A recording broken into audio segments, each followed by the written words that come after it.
When you think about what is happening in the GCC right now, in the Gulf right now, what are the key things that you're looking at? How are you thinking about this crisis as it evolves? Do you see it as being one that is fixable, that is going to have long-term implications? What are the kind of key metrics you're watching out for? Well, I think a core question is what really is the end game that the other side, the Saudi side, Bahrain, the UAE are really playing for. So the demands that they put out, there is some suspicion that they were ultimately written to be unmeetable.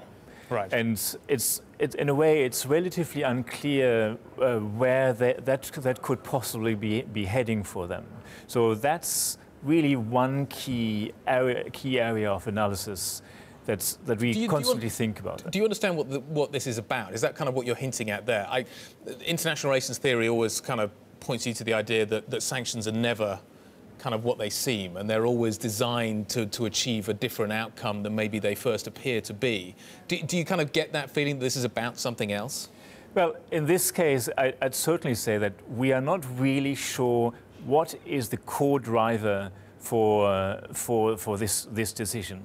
Why did it happen now, given that there had actually been some progress, gradual progress in terms of fighting terrorist financing before they were imposed? There was no clear, obvious trigger.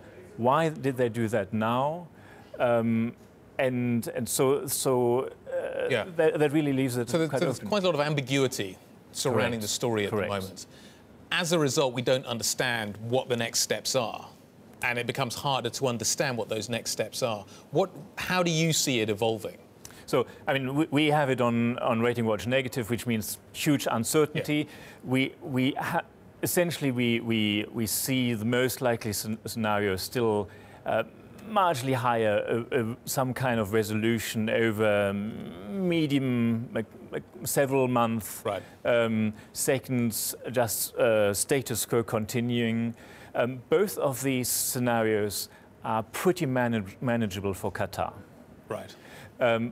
Clearly, the big question is the risk of an escalation, which is certainly there. I mean, the other side is talking, has been talking about escalation if demands are not met. They're now saying currently not, but it may still come. Of course, a big question then is what kind of escalation is possible. First possible escalation could be not just banning deals directly between Qatar and Saudi Arabia, Qatar and the UAE, but also imposing on companies from other countries to stop dealing with Qatar, using the very strong economic weight of Saudi Arabia and the UAE.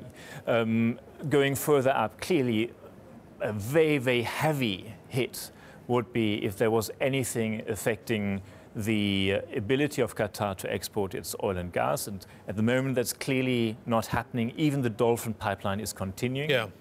But if that was the case, it would be a very, very severe hit. Relative to the population, Qataris make up a very small number. Correct. They rely on people coming in. Are passports a possible risk here? And if they become a risk, i.e.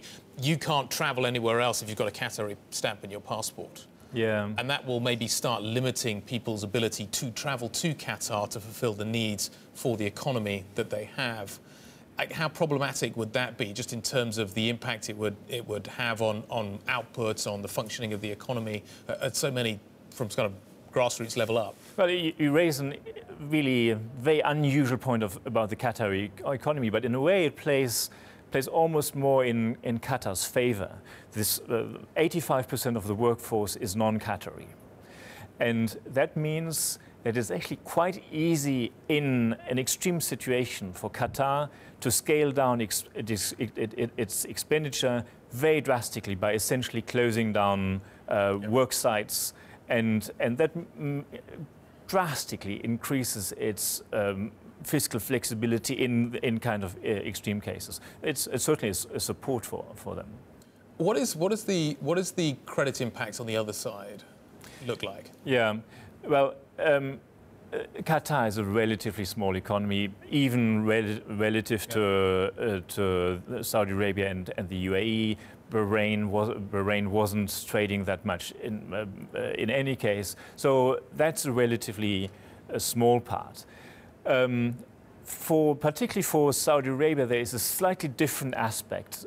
Essentially, we have had a couple of cases of very bold decisions on the side of Saudi Arabia. The decision about intervention in Yemen. Yep. The decision about Qatar, which is clearly very bold. And on the economic side, the Agenda 2030, which helps the fiscal situation, but it's certainly something very, very bold. And on the foreign policy front, this kind of boldness starts to be maybe a little bit worrying. That this might not be the last case of a bold decision.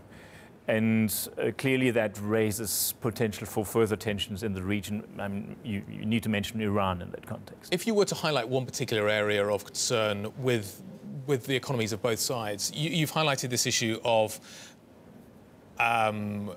intermediaries, of other people dealing with institutions that are dealing with Qatar. Is it the financial sector that, from a sort of credit, from a ratings point of view, looks most at risk here?